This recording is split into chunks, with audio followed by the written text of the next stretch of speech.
கிளாம்பாக்கத்திலிருந்து கோயம்பேட்டுக்கு 5 நிமிடங்களுக்கு ஒரு பேருந்தும், தாம்பரத்திற்கு 2 நிமிடங்களுக்கு ஒரு பேருந்தும், கிண்டிக்கு 3 நிமிடங்களுக்கு ஒரு பேருந்தும் இயக்கப்படுவதாக தெரிவித்துள்ள போக்குவரத்துத்துறை அமைச்சர் சிவசங்கர், கிளாம்பாக்கம் மற்றும் மாதவரத்திலிருந்து தென் மாவட்டங்களுக்கு அரசு பேருந்துகள் இயக்கப்பட்டு வருவதாகவும், இதனால் சென்னை மாநகரில் போக்குவரத்து நெரிசல் குறையும் எனவும் தெரிவித்துள்ளார்.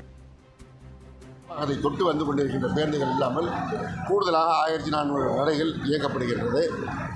கிளாம்பாக்கத்திலிருந்து இப்போதைக்கு கோயம்பேட்டிற்கு 5 நிமிடத்திற்கு ஒரு பேருந்தும், தாம்பரத்திற்கு 2 நிமிடத்திற்கு ஒரு பேருந்தும், கிண்டிக்கு 3 நிமிடத்திற்கு ஒரு பேருந்துமாக இயக்கப்படுகிறது.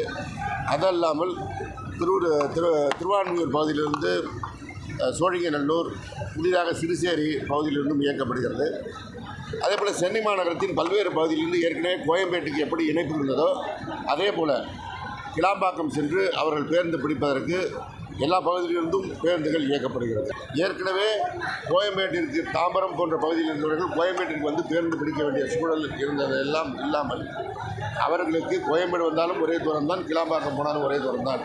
அதே போல் திருவான்மியூர், அடையாறு போன்ற பகுதிகளுக்கு இருக்கின்றவர்களுக்கு கோயம்பேடு வந்தாலும் ஒரே தூரம் தான், கிளாம்பாக்கம் போனாலும் ஒரே தூரம் தான். எனவே அந்த பகுதியை சேர்ந்தவர்கள் கிளாம்பாக்கம் போய் பேருந்து நிலையத்திற்கு செல்வது என்பது கோயம்பேட்டிற்கு வந்தது போல தான். இந்த பகுதியில் வடசென்னை பகுதியில் இருப்பவர்களுக்கு இப்பொழுது அந்த பிரச்சனை எழாமல் இருப்பதற்கு தான் மாதாவரம் பேருந்து நிலையத்திலிருந்து இந்த பேருந்துகள் இயக்கப்படுகிறது. எனவே சிரமம் இல்லாமல் அவர்கள் செல்வதற்கு தேவையான அத்தனை நடவடிக்கையும் எடுக்கப்படும்.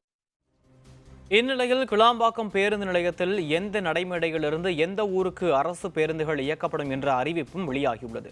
அதன்படி நடைமேடை 1 மற்றும் 2 திருநெல்வேலி, கன்னியாகுமரி, குட்டம், குலசேகரம், சிவகாசி, செங்கோட்டை, திசையன் விளை ஆகிய ஊர்களுக்கு செல்லும் பேருந்துகள் இயக்கப்படுகின்றன. நடைமேடை 3 காரைக்குடி, கீரமங்கலம், சாயல்குடி, சிவகங்கைக்கும், நடைமேடை 4 மற்றும் 5 குமுளி, கும்பகோணம், தஞ்சாவூர், திண்டுக்கல்லுக்கும், நடைமேடை 6 குருவாயூர், கோவை, சேலத்திற்கும் பேருந்துகள் இயக்கப்படுகின்றன. நடைமேடை 7 செஞ்சி, செங்கத்திற்கும் இயக்கப்படுகின்றது.